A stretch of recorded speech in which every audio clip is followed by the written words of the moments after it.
Speaking of bad starts, my yesterday started out with my coffee mug smashing on the ground at work. You smashed your coffee mug? No, no, it just fell over and it's porcelain, but somehow it just smashed to pieces on carpet. You smashed a porcelain coffee mug on carpet. Yes, You must have been really upset. I was upset. Um, that was a good analogy for my day. A porcelain coffee mug smashing on carpet? Yeah, it was a good analogy. Okay, here we go. Welcome everyone to another episode of Jurisfiction. My name is Nima Ashtiani. My name is Adam Kirshner, and Jurisfiction is a conversation about whether real laws apply to fictional characters or circumstances.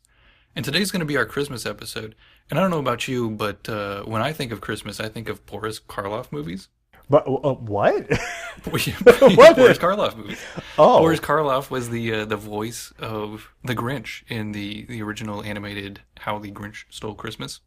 okay. I Yeah. did you know that before doing this episode? No, I did research. Oh, okay. It's just one of those things that you knew for all these years. Okay. But no, classic Christmas, right? So you get Bing Crosby and Boris Karloff. Boris Karloff, sure, naturally. And let's not forget Jim Carrey. Sure, Jim Carrey, I think, was born in 1966 when How the Grinch Stole Christmas came out. And he was the Grinch in The Grinch Who Stole Christmas. Yeah, in 2000. I saw there's going to be like another one with, I think, like Benedict Cumberbatch in 2018. Wait, you're telling me that Smaug, the dragon from Hobbit movies, is going to steal Christmas? Or Sherlock. Or Khan from the new Star Trek? Sure, yeah. So Smaug, Khan, Sherlock. Yeah, he's going to steal Christmas. Doctor Strange? Doctor Strange. Yeah, that's a little more timely. So yeah, How the Grinch Stole Christmas. Yeah. Classic Christmas movie. So it begs the question, though, did the Grinch really steal Christmas? That's a good question. Well, we've discussed theft in the past of different things. So, I mean, do you want to briefly give a rundown of what a theft is? So theft basically is a person taking property that belongs to another person with the intent to permanently deprive the owner of the property. Exactly. And in this case, the Grinch is accused of stealing Christmas. I know you and I kind of talked about this before. Why don't you kind of like lay it out there? Well, so the title How the Grinch Stole Christmas can be taken literally to suggest that he stole Christmas as a crime. Mm-hmm. And he certainly commits crimes, right? Or it can be taken figuratively, right? As in like stealing the show, right? Taking the spotlight that was not intended to be his spotlight. Okay. And that's more of what he did, right? Because, I mean, albeit he returns the property to the rightful owners or the recipients, I guess, of the presents, he sort of steals the spotlight of Christmas by doing so. That's right. Yeah. He became, I mean, the whole story is about him because of that very purpose. So he does kind of steal the light for himself there. Right, so he stole Christmas by stealing property and returning it. By stealing, yes. Right, I mean, like, so yeah, like the property that belonged to other people that he stole was not literally Christmas, right? But he figuratively stole Christmas by stealing their property and then ultimately returning it to them. He upped his value in infamy. He became better by being worse. Exactly. Yeah. So here's basically a description of the Grinch, right? He's a humanoid. He's not a human, but he is a humanoid. And you can tell because he only has 4 digits on his hands, right? He has an opposable thumb and then like 3 other fingers. Wait, let me get this straight. You call him a humanoid and you say the reason he's not quite human is because he has 4 fingers? Well, he has 4 total digits, a Four thumb to- and 3 fingers. Right. So he has a thumb and 3 fingers. Mhm. And that's what you're using to base that he is humanoid but not human. I mean, there's others, right? Oh, He's okay. covered in green hair. That one seems a little more. That one seems a little more on point to that. No, I mean, to start off with, he doesn't have the same number of digits as a human. Right.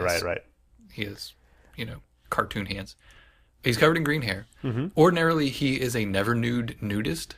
Remember Never Nudes from Arrested Development? Yes. So in Arrested Development, the Never Nudes always wore jorts, right? These Daisy Duke denim jorts. Mm-hmm. In contrast, the Grinch is a never nude nudist who only wears green socks and some green like hipster scarf. But other than that, he's just like walking around, like covered in green hair. And he has a green like faux hawk too. Like this, he can like control his faux hawk to make shapes. He can control. Oh, that's right. That's right. Yep. They're like eyebrows. It's like a faux hawk of eyebrows, right? Like he can like move them around. He needs a trim, is what you're saying. I'm not saying he needs a trim. I'm just saying it's peculiar.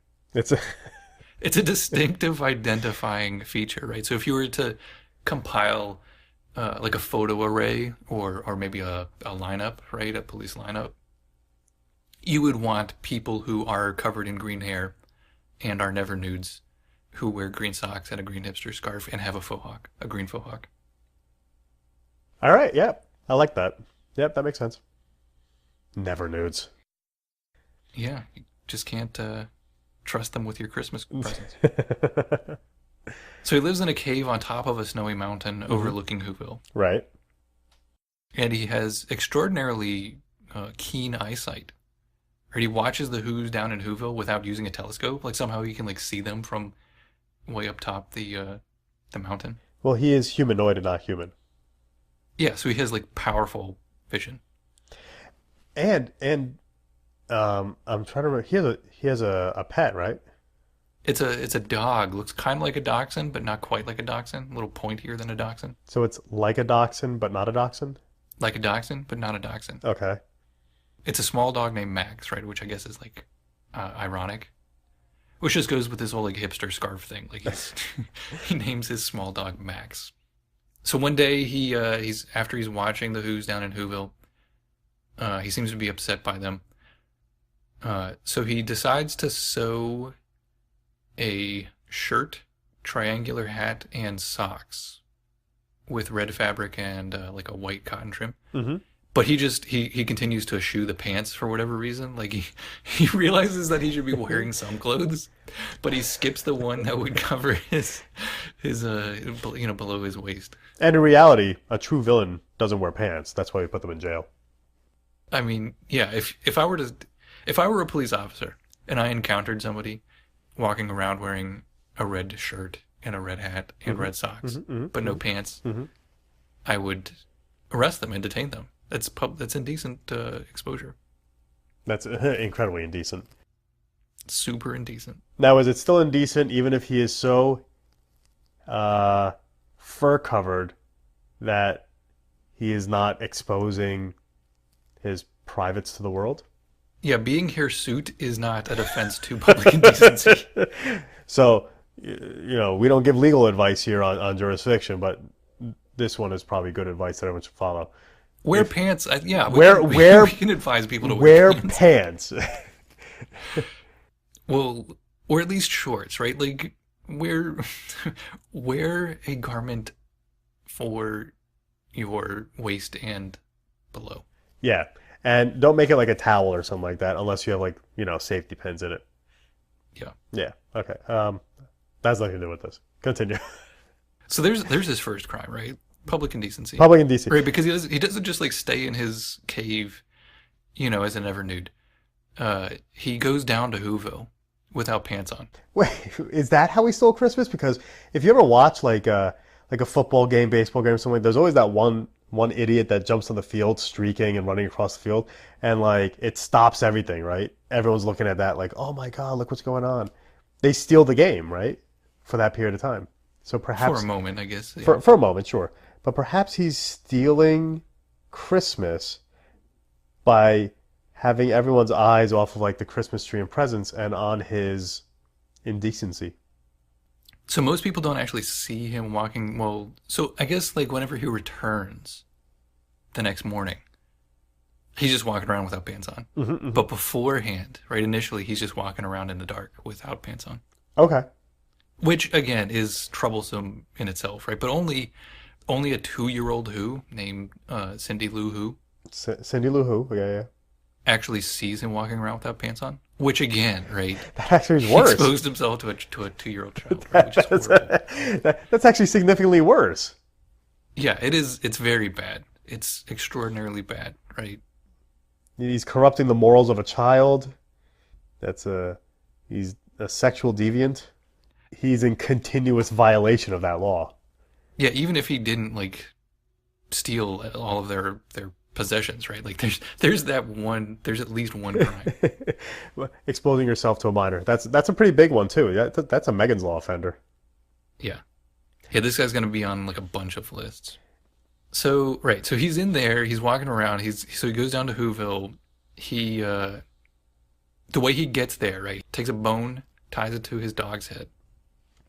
Okay. Just one bone, right? Just For one? whatever reason. Yeah. Right, he's getting a little Buffalo Bill here, right? Somehow he has a bone, and then he ties it to his dog's head, and then he ties his dog to a sled, Mm-hmm. and then he sleds down the mountain, pulling his dog, right? Like ostensibly the dog should be pulling the sled. But because the sled is heavier, it just drags the dog. Yeah, the dog just can't keep up, right? He gets like pulled behind. So animal abuse is what you're saying. Sure, there's that too. Yeah. I remember. I can't remember if this is from the Jim Carrey movie or from the cartoon. It might have been from both. I mean, they I guess track kind of evenly. I haven't seen the cartoon in a while, but um, the dog is not a big dog, and the Grinch, at least in the Jim Carrey movie, was big, right? Like over 6 something feet tall. The dog is, you said yourself, like a dachshund, but not a dachshund, but still a small dog, right? Hmm. So just to put a rope around this dog and say, "Pull me," it in of itself is pretty abusive. Yeah, probably physically impossible, right? But like that's fiction for you. Yeah. Yeah, so he's abusing his dog, pulling it down a mountain behind him on a sled. Yep. So he gets down to Whoville. He climbs a ladder and descends through the chimney to enter Who's houses. Whose house? Who's houses? Yes. Whose houses? What's the name of the person who owns the house? Yeah. What's the name of the person that owns the house? No, who's the name of the person who owns the house? No. What's the name of the person that owns the house? Whose? Whose house? That's what I'm saying. It's the Who's houses. Yep. What? Exactly. So he's inside the Who's houses. This moment brought to you by any sponsor that wants to fill that spot. Yeah. So he's in all the Who's houses, and he takes all Christmas related paraphernalia in the Who's houses, and he puts them into cloth sacks. So that includes stockings that are nailed to mantles, Right? right? Not just like hung on a mantle, like they're like nailed into the mantle. It's really weird. Ornaments hung on decorative fir trees. Decorative fir trees. Okay. Yeah, separately. Like he takes the ornaments off the trees and also the trees. Gift wrapped presents. Unwrapped presents, including a train set and wind up robotic dolls. Peppermint candy canes. And this is weird, right? Like he goes into like a children's bedroom, and for whatever reason, the children are just like sleeping there holding candy canes. Without his pants on, by the way. Yeah, so he goes into this dark room filled with children without his pants on, and he takes these peppermint candy canes that for whatever reason they're grasping in their sleep. Do you know how many kids were in that room? Several, at least 3, including Cindy Lou Who. There may have been more. At least 3. So that's 3 more counts of public lewdness in front of a child. You know, all Sure. those. Yeah, he's not doing good right now. No, and then he takes more food. He takes perishable food, like a turkey, non-perishable food, like canned Who hash. He even removes a log from a fireplace. Green wreaths with red berries and bows hung on wires between buildings. Just like anything in sight that has anything to do with celebrating Christmas, he puts it in a cloth sack. Was the log in the fireplace on fire? No, it was not on fire. Oh, that's good. Fire safety is important. Yeah, right. See, look at how much discretion he's showing now. He's truly evolved in this short amount of time. To making sure that the log is not on fire before removing it. And putting it into the fabric bag, yes. Okay, yeah. So he's cutting against like the idea that he is thinking rationally, right, and like making sure that things that are flammable are not on fire. He seems to be under the influence of some sort of narcotic, right? Because for whatever reason, he just starts slithering around the ground like a snake. Wait, That's kind of a conclusory statement, right? That's quite an allegation that he has to be on a narcotic because he wants to play a snake now. You think that like a rational person is running around someone else's house without pants on and then just starts slithering around the ground like a snake? But you did tell me he's not a person. Oh, he is a person. He's humanoid. He's humanoid. He's not human. Well, he speaks in English, which is a human language, and he apparently understands that he is doing something wrong because after he removes all these things, He puts his pants on. he no, he still doesn't put his pants on, but he changes his mind and returns the property. Wait, but his most serious offense in all this is that his pants are off. No, his serious offense is, I mean, like, yeah, that's probably his most serious offense that he's walking around an entire village without pants on, right? That's pretty horrible. Uh-huh. But he also steals their property. He interacts with Cindy Lou Who, right? She wakes up and she's like, "Hey, what are you doing, guy?" And he's trying to shove a fir tree upwards in a chimney, and the two have a conversation. Uh-huh. It concludes with the Grinch petting Cindy Lou on her head, right? So he touches the child. Jesus. Oh, this is so going downhill. Yeah. And then he pushes the child, right? He gives her a blue cup. Not sure what's in the blue cup. But he pushes Cindy Lou into a dark room. And then he leaves the house, right? All while he has no pants on. All while he has no pants on. And has stolen, all of the Christmas related paraphernalia from her house. So he does this with like everybody's house. He fills his sled with many cloth sacks. And they're stacked up. It's like several times the height of the Grinch, who, like you said, he's pretty tall to begin with, right? So this is an extraordinary amount of property that he's stealing. Mm-hmm. He whips his dog, who is still tied to the sled. Okay, so now he's whipping this poor animal that is already not big enough to drag him in the sled, gets dragged down a mountain by the sled, Yeah. and now he is using a device to whip said dog.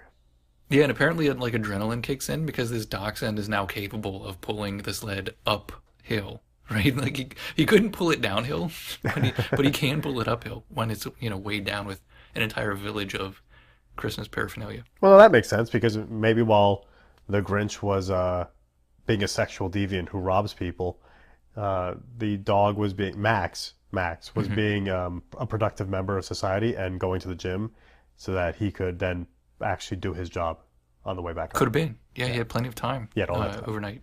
Yeah. Good gym hours too, right? Like it's not like anybody else is going to be there. Right. Christmas Eve, All, after dark. all the Who's go to sleep because they're like, oh my God, Christmas Day, right? They want it to come sooner, so they're in bed by like 5 o'clock. Sure, yeah. So Or Mac after can that. just doesn't have to wait in line for the for the bench. But no spotters. Yeah, there is that downside. Right.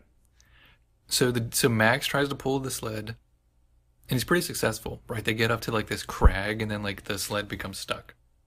And then again, the Grinch with like his supervision watches the Who's exit their homes. And I don't know if like they just don't realize that somebody robbed the entire village, or they don't care, right? They just they join together and they start singing. I mean, it's a coping mechanism, right? Yeah, that's what is it, Stockholm syndrome? Stockholm syndrome is when you what's it called when you relate to your captor. Yeah. So they Is relate that- to the person who stole Christmas from them. That's the one you're going with. Yeah, it was a bank robbery, right? That Stockholm syndrome like came from. So like it's okay. it's a different type of robbery. It's Nordic, right? It's a type of a Nordic-esque environment. yeah. There's lots of snow and there's a robbery. Like it's pretty close. These facts are exactly on point with the facts of that case. I got you. Right, they're identical. It's practically identical. Practically right? identical. And I think in the Stockholm case, there was also a furry green man with no pants. Probably, yeah. Yeah. I didn't get a good look. That- I was too busy coping. Well played. So the sled full of stolen property is like stuck on a crag, and the Grinch with the supervision can like see everybody join together and sing to cope with their loss. What are they singing? I don't know. I was up on the crag with the Grinch. I couldn't hear. I mean, it could have been Shania Twain? Maybe some old Shania Twain? Could have been some Shania Twain, yeah. Yeah, okay. So, uh, and apparently, so the Grinch has like a change of heart. He thinks, gee, I know, yesterday it seemed like a great idea for me to like go down there and steal everybody's Christmas paraphernalia while without, wearing pants. But this morning I feel like returning all of their property to them. And he put his pants back on. No, still no pants. But Wait. so he sleds. Wait. That's like the most serious thing. Yeah, at no point does he decide to wear pants. I mean, he returns to the village to give them their gifts back. Yeah. Yeah, he sleds back down with everything. Sleds back down. Yeah. Without his pants. Wait, doesn't something else happen? So like they hear him sing, and he feels bad, and doesn't his heart grow 6 sizes? Well, I don't know how many sizes it grows, but yeah, it like according to story, he has some sort of like coronary event, and his heart increases in size. Gigantism or something? Maybe. Yeah, I don't know. Maybe he took a. Maybe this is those narcotics, right? That was like making him slither around. Maybe it like affected the size of his heart. It's a performance-enhancing drug of some sort. The first performance was so that he could slither through. The performance now is that he can care. He can care, and he can pump more blood too. And he can pump more blood. Right. And so his heart grew. He felt bad after his heart, and then he brought the sled down. He carries it, right? Oh, I don't remember exactly how they go from like the crack back down. I kind of remember something like it's starting to slip off the hill or whatever, and the dog is in trouble. Max is in trouble, and he musters the strength. The Grinch musters the strength to lift the entire thing up and go down the hill with it. Yeah, I think that. Yeah. So, oh man, that is a performance-enhancing drug. Yeah, so he's clearly on some sort of like steroid or something, right? Yeah. I mean, next thing you know, he'll be playing for like Major League Baseball. Yeah, or like the Oakland Raiders. And the amazing thing is this: is even after his heart grows, I think it's 6 sizes. So I'm going to say 6 sizes. It could be different, but his heart grows 6 sizes after slithering and everything else. He all of a sudden gets a swell of emotion about how bad he acted. He saves his dog. He carries this thing down, and throughout all this, he doesn't put on pants. No, and I'm still gonna go with that whole like substance abuse thing. I buy it now. I do buy the substance abuse. I will say that he just actually committed more crimes bringing the gifts back down, though. Yeah, isn't that worse, right? Like now he is exposing himself, right? Like it was limited to like a couple of children, which is horrible. Right? It was just a couple kids. No, there was a couple kids at first, and he I think he was trying to avoid people, right? So I mean that's why you go at dark, right? Like because everybody's gonna be asleep. Right. But now everyone's gathered in the town square. Yeah, and then like he's like, oh great, it's daylight, everybody's outside. I can return, and everybody will see me. I mean, it's kind of like he went to go return the gifts and just kind of gave him one more, I guess. Yeah, it's the present. It's the Christmas present that nobody asked for. He's given them a living fruitcake, if you will. Yeah. And so for whatever reason, everybody just goes with it. They're like, "Hey, you hungry? You want to eat with us?" And no one at any point says, "Hey, you want some pans?" Right. Yeah. Hey, thief who's running around, without the most important article of clothing. While touching our children, by the way. Yeah, while petting our children and giving them, a blue cup with some sort of liquid, I assume, inside of it. Yeah, so that's how the Grinch figuratively stole Christmas. Yes. However, he did not literally steal Christmas. No, he literally stole Christmas paraphernalia. Right, he intended when you steal the property, right? The mens rea question, the mental, whether you had the mental state of a criminal question, is whether you intend to permanently deprive the owner of the property At that time. At that time, at Yes, that moment, right? yes. Regardless of what happens afterward, right? If you return it, that doesn't change the fact that you intended to permanently deprive them of it if you, in fact, intended it at that time. Exactly. So he took the stuff. He intended to keep it or destroy it. I don't know what he's going to do with it. But only because of his performance enhancing drugs, they may have been some sort of psychotropic. They affected his heart, they affected his muscles, and they affected his mind. And my theory is they caused him to then want to return them. So he wanted to steal the stuff. The drugs then affected his brain and changed his mind on that. But he did have the intent to permanently deprive them of all those things. And I mean, even if he didn't steal those things, I assume he's looking at, geez, at least 4 or 5 counts of exposing himself to minors. Sure, there's exposure. Yeah, exposure to minors, and it's going to be grand theft, right? Grand theft is whenever you can conclude if you add the value of the property that's stolen and it exceeds $1,000. I'm pretty sure that's $1,000 worth of property, right? An entire village worth of Christmas presents. Well, here's the catch. If it's not, there are going to be some there are going to be some people wondering how stingy their friends and family are. Right, yeah. Yeah, to hold the contrary that it is not grand theft would suggest that nobody likes each other and gave everybody like really cheap Christmas presents. It's like, what'd you get? Toilet paper. What'd you get? A used boot. How about you? Nothing. Oh, okay. Yeah, a stocking That's without anything in it. a stocking with a sign that says, "Please fill yourself and enjoy." Yeah. And I guess the Grinch also gave them the gift of a partridge in a pear tree. Hi-oh. I went there. So yeah, so that's how the Grinch figuratively stole Christmas and literally stole Christmas presents. And committed numerous lascivious sexual acts. Yeah, so would you convict or would you acquit? This is this is a much darker story than I remember.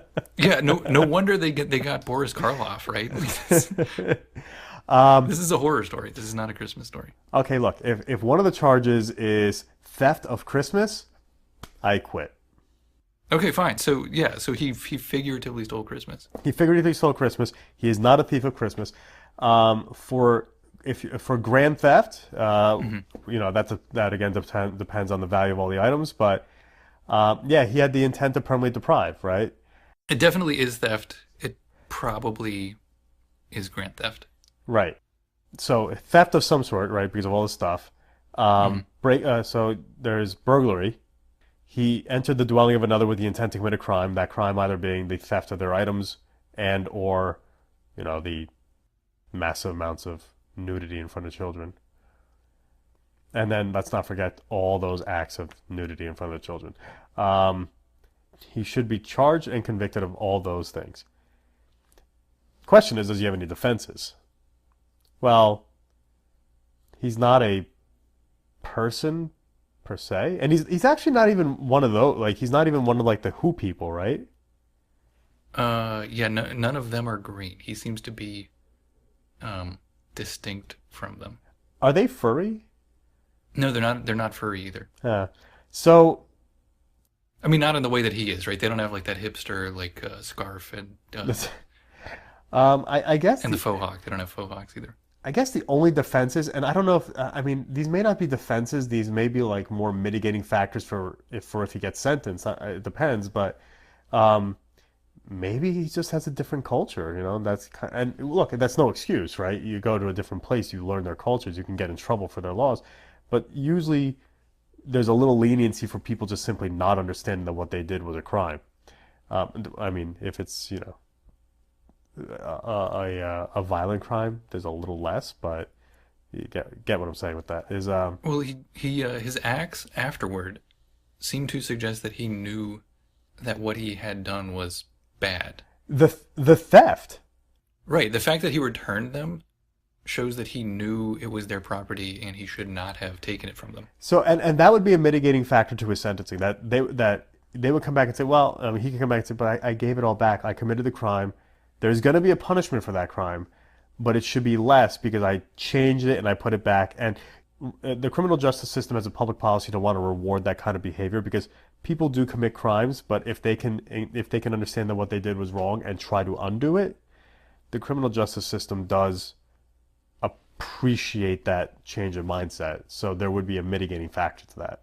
Well, I get that returning the property would mitigate his penalty for Yes. taking it, Yeah. but it also tends to establish his culpability. Yeah, absolutely. Because his mind changed. So he had, as you said before, he had the mental state to commit the crime when he did it.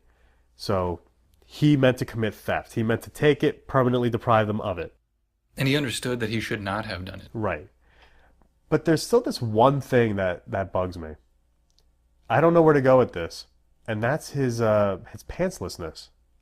Yeah, there's no mitigation for that, right? It's not like he ever was like, "Oh man, I forgot pants," and like put pants on. Like he never remedies that. But the Who's seem okay with it. Well, I mean, yeah, they might have been in shock, right? What are you gonna do in that circumstance? They've all just gone into shock. Right? I mean, really though, who's okay with it? Well, the Who's. Yeah, The Who's are okay with it. that's what I said. Who's okay with it? Yeah. We're not going to do this again. The Who's. But, and then the final question is, do the Who's have a law in point to punish him for that? Because he'd have to be charged under Who law. Yeah, so the Whoville municipal code isn't, part of the Christmas decorations. Right. It's not on display. We don't see it. We don't know that it's there, right? But they seem to be a lawful society, right? But they all seemed okay with his pantslessness, and that's what I don't get. It's like they expect it and they're okay with it. And I don't know if it's they're okay with it or it's not a thing to them. Or they don't understand that he's pantsless because he's covered in fur. That could be, right? He does have a very dense layer of green fur. They might have just thought that it was pants, but we know that that's not pants. It's like, is that green wool? And look, I guess as long as no one goes, ooh, that looks soft, can I touch it? You should be okay. Yeah. So I want to say that he should be guilty he should be guilty for that and the petting of the child while, pantsless and everything else and the burglary and all that, I do feel that the Who's would give him a buy on the pantslessness, and I don't know how I feel about that. Well, I know how I feel about that. Like, that's horrible. That's troublesome. Yeah, I mean, we don't want that in our areas. Wow, the Whoville is really a dark and dangerous place. Or super liberal. Like, who knows? That's fair. But we're not quite there yet, though. So to the listeners, please wear pants on Christmas. Yeah, wear pants. Wear pants every day. Yeah, don't limit it to Christmas. Constantly wear pants. In fact, I believe there was a commercial that specifically said, "Don't leave home without it." Make that They were about. talking about pants? They should be talking about pants. Wasn't that a credit card? That was American Express? Yeah, so yeah, also the pants that you put the credit card into. Yeah, actually, so that's how you do it. Put your American Express card in your pants. and then don't leave home without either of them. And then since you can't leave home without your American Express card, you by definition cannot leave home without your pants. Yeah, and preferably, you wear them. You don't just like carry them. Oh, good point. Yeah. Put your pants on. Yeah. So, moral of the story, pants good. That's another mystery solved by Jurisfiction. As always, follow us on Facebook, Jurisfiction, Instagram, Jurisfiction. We are on Twitter at Jurisfiction1. You can follow us online, www.jurisfiction.net. And we always look forward to hearing about your thoughts on our topics. And if you have any ideas of like a movie, a TV show, song, whatever, and you think there may be a legal issue and you want us to look into it, let us know and we'll watch it, listen to it, read it, whatever you want us to do, and see what we can parse out of it. Thanks for listening. Keep your pants on.